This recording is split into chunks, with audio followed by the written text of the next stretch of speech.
As we get closer to the 2024 presidential election, the bad news for President Biden's campaign continues to pile up.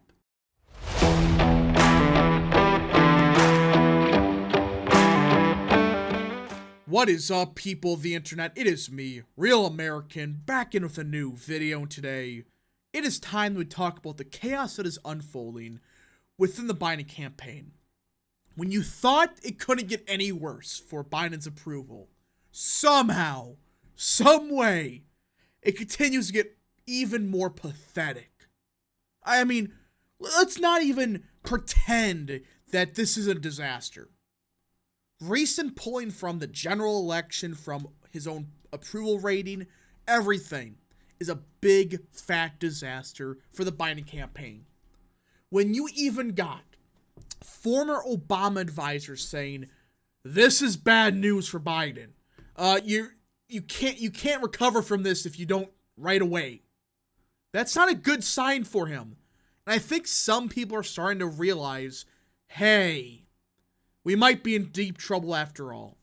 But first, before we continue with today's video, I hope you enjoy these type of videos. If you do, smash the like button down below, subscribe, share with your friends, hit that little bell, follow the social media accounts in the description down below, and of course, join the channel today. Guys, just for $1 a month, you can join Real American. This is the best way to support the daily content that we all know and love. So I hope and recommend you join the channel today. Alright, everybody. Now, let me be clear. We're still only in 2023, alright? Things could theoretically change, but holy crap. This is bad. Like, I'm not even pretending when I say this. This is awful. This might be some of the worst polling numbers we have seen for a Democrat, especially for a president, in many years. But let's just get into it. Former President Obama's senior advisor David Axelrod said in a recent Wall Street Journal poll showing President Biden's approval rating hitting a new low is very, very dark for Biden's re-election campaign. You know, job approval down, ratings generally go down. Most of the comparatives with former President Trump, not good. Axelrod said on the podcast Hacks on Tap, which he co-hosts with former press secretary Robert Gibbs and political media consultant Mike Murphy. About 37% of respondents in the Journal poll, released Saturday, said they approve of the job Biden is doing, while 61% of respondents had an unfavorable view. Holy crap. 37% approval, 61% disapprove. Usually in the third year of a presidency, usually the numbers, if they've gone down, they usually stagnate or actually go up. Remember, Trump's numbers in the third and even parts of his final year, they were some of the best numbers he ever had. Not for Biden. They're going down. I mean, 61% had an unfavorable view of Biden as president. 61%. And this isn't like, you know, oh, half of them are kind of like, we kind of disapprove. The vast majority that disapprove, they're like, we strongly disapprove. In a hypothetical matchup between Biden and Trump, who continues to lead in GOP primary polls, Biden trailed the former president by 4 points, with 47% of respondents saying they would vote for Trump and 43% choosing Biden. 4-point victory for Trump. That's a landslide for him. Remember, he lost the popular vote by 4 in 2020. Nearly won. That's an 8-point swing. Even if you have large swings in New York and California, that doesn't explain an 8-point shift. Axelrod said he was most alarmed by the numbers regarding voters' perception of Biden's and Trump's policies when president. And this is the part everybody has to look at. And in fact, people are looking at. Because what I'm about to say, you can't make this up. About 23% of voters said Biden's policies have helped them, while 49% said the same with Trump's policies. Yeah. 49% of voters admitted Trump's policies helped them. Only 23% said Biden's policies. And how much you want to bet the 23%? They're just partisan Dems that are upper class people. That's not good. That is not a good thing for the only people to think your policy have helped them are partisans.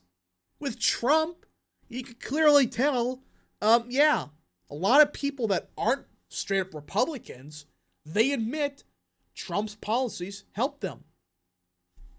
About 53% said Biden's policies hurt them personally, and 37% said the same thing for Trump. Just look at this. 53%. Once again, that's not just partisan Republicans. That's a lot of independents. That's a lot of Democrats even. And this 37%, this is basically all partisan Dems saying Trump's policies are bad. They hurt them. Because remember, the electorate's about 35-36% Dem. This is a disaster for Biden. You know, what I worry about from Biden's standpoint is that there are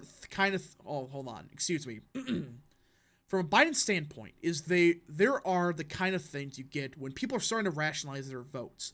Oh, look, they're ready to fire Biden. That's a problem, Axelrod said. And they just put out another photo op with a Bidenomics sign next to him. It's just unbelievable to me.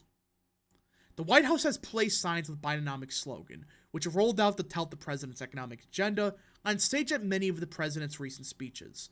In Denver on November 29th, the president spoke about investments from his Inflation Reduction Act, with such signage at the stage.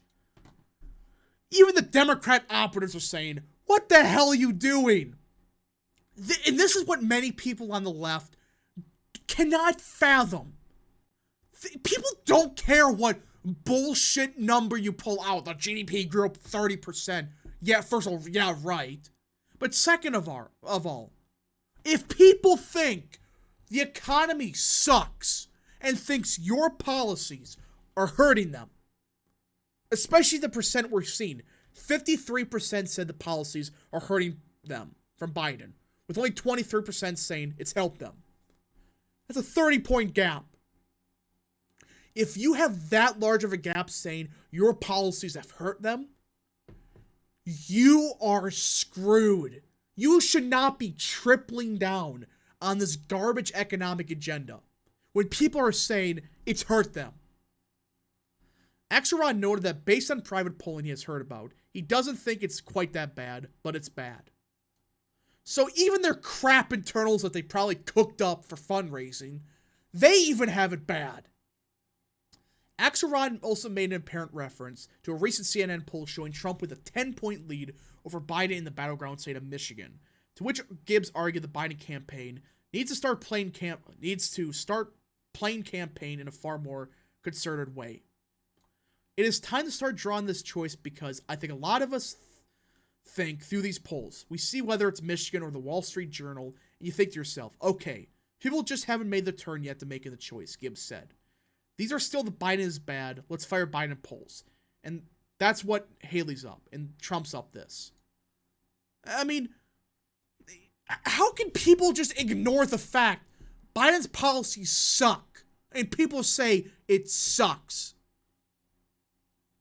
Axelrod argued the Biden campaign is way behind on this front, and the campaign's divided attentions between the election and the White House have hurt them. His comments follow remarks he made last month, in which he appeared to suggest Biden should drop out of the 2024 race in the wake of a poll showing the incumbent trailing Trump. Following scrutiny for his comments, Axelrod clarified he is not concerned about poor polling numbers a year away from the 2024 election. When you have operatives that served with Obama, if they're saying that you're done or that you are in deep trouble, you're screwed. They're saying this publicly. Listen, it's early. I understand. It's only 2023. You need an economic miracle the next year. Not what the top 5% are having. No, I don't care what the top 5% are doing. I don't care. If 90% of Americans are struggling, it doesn't matter what the top 10% are saying. You're screwed. You're absolutely screwed if the election was held today. I don't see it getting better. It could. But you need to find a way to reverse course, because I just don't see how you can, though. I don't really know what the Biden campaign can do to turn this ship around. I think it may be too late. And with the news, what's happening for like the Trump court stuff, I don't know what to say. But banking on Bidenomics was the dumbest thing they could have done. And I said this back in May or whenever they started it. It was stupid, and the only people that fell for it are partisan Dems. Anybody with 5 brain cells or lived in real life, they knew Bidenomics was screwing them. Anyways, folks, thank you so much for watching. If you did enjoy this video, smash the like button down below, subscribe, share with your friends, hit that little bell, follow the social media accounts in the description down below, and of course, join the channel today. Thank you so much. Godspeed to all of you.